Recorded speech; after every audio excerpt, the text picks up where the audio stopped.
ஒரு 40 வருஷம் 30 வருஷம் ஆகும்போ ஒரு சபையை நடத்துகிற அளவிற்கு கிருபை அவன் தலையில இருக்கும்.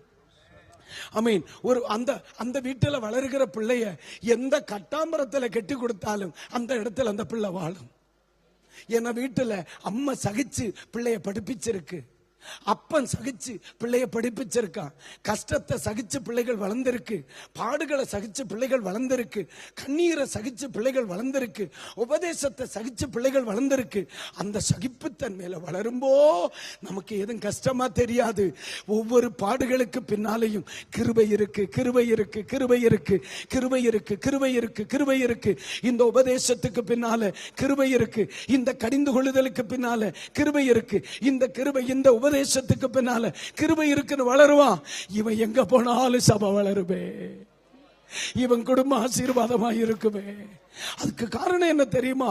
சின்ன வயசுலயே பிள்ளைகளை சகிக்க படிப்பிக்கணும். கைகளை உயர்த்தி ஒரு அல்லேலூயா சொல்லுங்க.